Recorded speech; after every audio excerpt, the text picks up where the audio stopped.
Ici, on se trouve aux environs de Mazin, où on cultive l'olive verdale, qu'on appelle ici, mais son vrai nom est la Glando. C'est une olive qui est spécialement destinée à l'huile d'olive, l'huile de table, qu'on trouve dans la région de Carpentras. En principe, on ne la prépare pas comme une olive de bouche parce qu'elle a un gros noyau, ce qui n'est pas avantageux. Elle a très peu de chair, mais elle a une bonne production d'huile, très fruitée.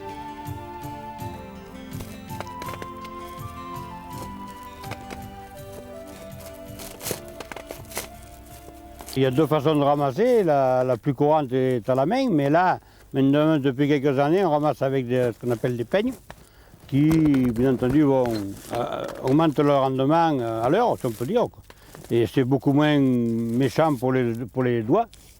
Mais enfin, voilà, on peut défiler au sol, et on laisse tomber les olives par terre, qui après sont remises dans des caisses et éventuellement ventilées pour enlever les feuilles, s'il y a trop de feuilles.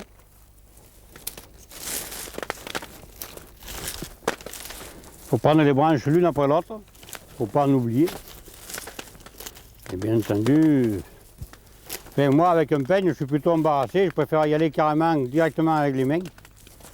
C'est beaucoup plus. On sent mieux l'olive, on sent mieux, on arrache moins de feuilles. Bien sûr, c'est plus froid pour les doigts quand les températures sont basses. Voilà le ramassage à la main, comment il s'est effectué. Il s'est toujours effectué comme ça, d'ailleurs, avec un seau devant la personne et on laisse tomber dedans, bien entendu. Si on est trop maladroit, qu'on laisse tomber les olives au sol, ben, après il faut les ramasser. L'avantage du filet, c'est ça, c'est que tout est dans le filet. Et puis la vitesse aussi, et puis moins pénible pour les doigts, quoi. Voilà, un olivier, pour qu'il ait une production intéressante, il faut au moins une quinzaine d'années. Ici, on a un plan qui a été mis en place il y a 5 ans, mais ce sont des arbres qui avaient déjà quand même bien 7 ou 8 ans. Ce sont des rogers d'autres oliviers. Ce ne sont pas des plants greffés ou des plants...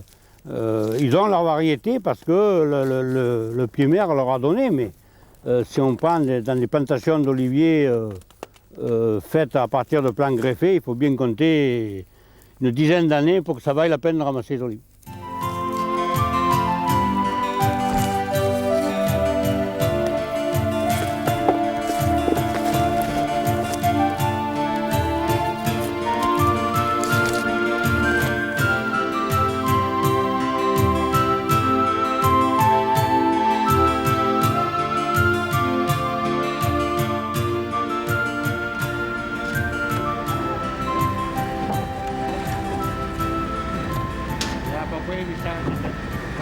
Alors les gens arrivent au moulin, donc on a un grenier en étage qui sert de réception.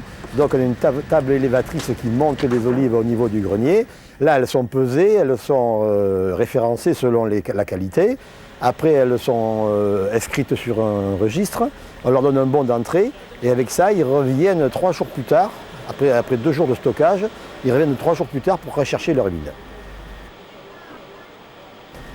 Alors deuxième étape, il y a le stockage d'1 jour ou 2 dans le moulin, et après ça, elles sont lavées. Alors lavées, elles ne sont pas très sales, sinon que les gens ramassent avec des filets, avec des peignes, et il tombe énormément de feuilles dedans, donc ça sert des feuillages surtout essentiellement, mais ça sert aussi à enlever aussi, on marche dans les filets avec les pieds sales, on rentre de la terre, des cailloux, donc on élimine tout ce qui est corps étranger avec les olives.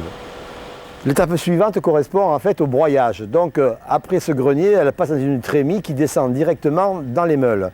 Le procédé que vous avez là, c'est un procédé traditionnel avec des meules en pierre, des meules de granit et avec une sole, enfin, c'est-à-dire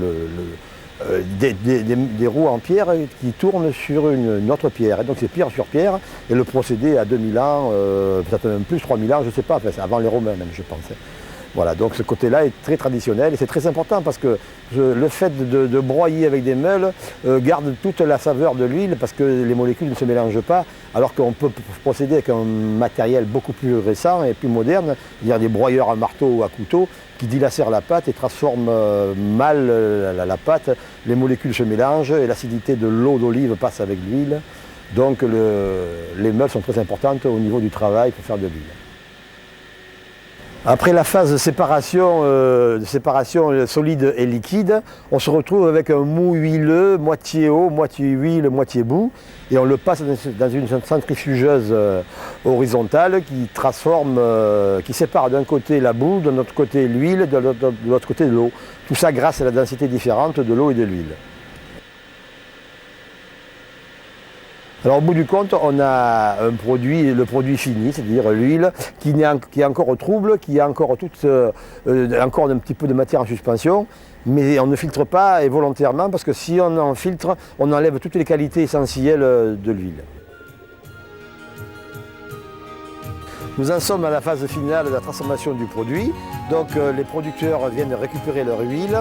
Et l'intérêt qu'ils me portent, c'est que je fais leur huile à eux. C'est-à-dire qu'ils amènent leurs olives, je transforme leurs olives et je différencie leur lot. C'est-à-dire qu'ils ont vraiment leur huile, c'est-à-dire l'huile de leur verger.